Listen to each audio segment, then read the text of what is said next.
Hello beautiful people! So ganito nga ang nangyari.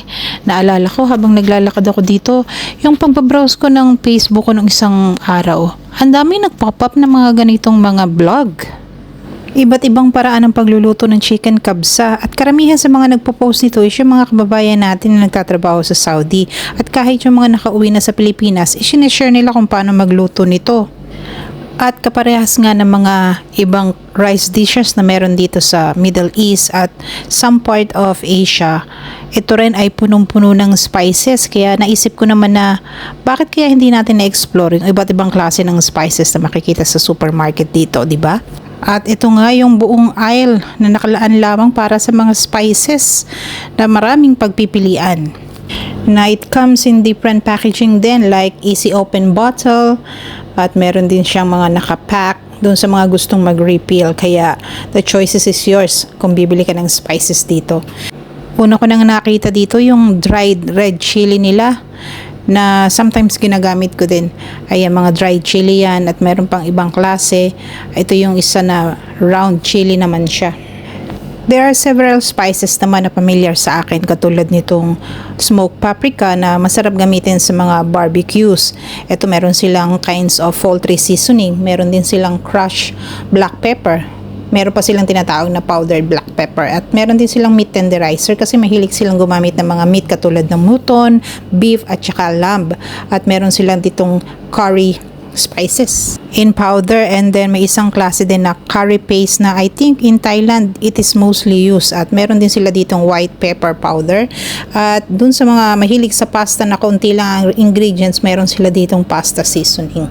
Even dried herbs like oregano meron din sila dito. At ang widely known na rice dish na biryani at mandi rice ay meron ding mga spices na naririto katulad ng biryani masala. Masala is a combination of spices like cardamom, cinnamon, coriander, cloves, and cumin. At meron din sila ditong lemon powder na very important din sa kanilang mga rice dishes. Itong turmeric powder na gawa sa luyang dilaw na kadalasan ginagamit na pampakulay katulad sa dishes na mandi at sa widely known popular rice sa atin na Java rice or yellow rice. Most of the spices here came from India. That's why a lot of Indian dish are popular here in the Middle East. Ito ding cinnamon powder na best to use for baking or pastries, at meron din sila nitong garlic powder. And itong cumin, ito isang klase ng seeds na para siyang palay, at meron din sila ditong cardamom na one of the key ingredients sa kanilang kabsa or biryani or any other rice recipe, at best din siya sa kanilang milk tea. It's very aromatic at saka distinct yung flavor kapag merong cardamom. And just like any other product, ang mga spices na to ay may kanya-kanyang brand. Bawat brand merong sariling packaging, may sariling visual at presentation.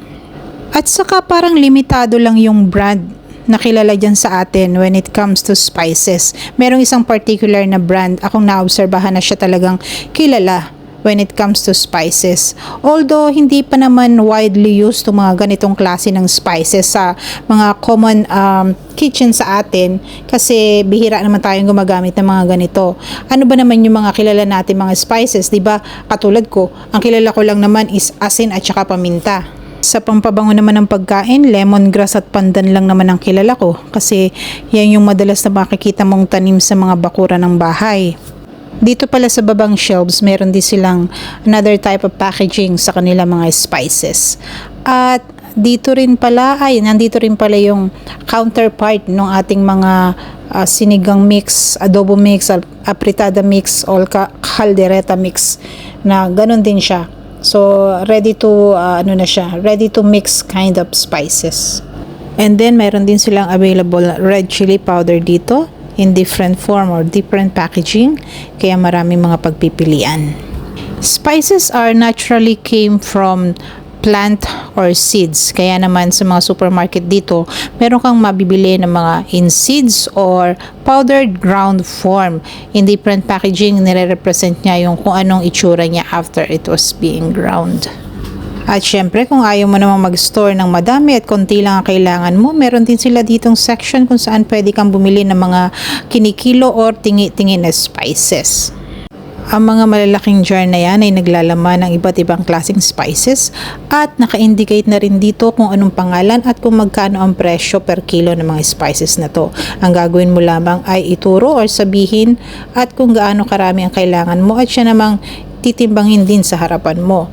Kaya kung hindi mo alam kung anong pinabibili sa'yo, pumunta ka lang sa section na ito at sabihin mo na ito ang kailangan ko at alam na mag-a-assist sa'yo. At kaya naman hanggang dito na lang ang video na ito. Hanggang sa susunod na topic. Thanks!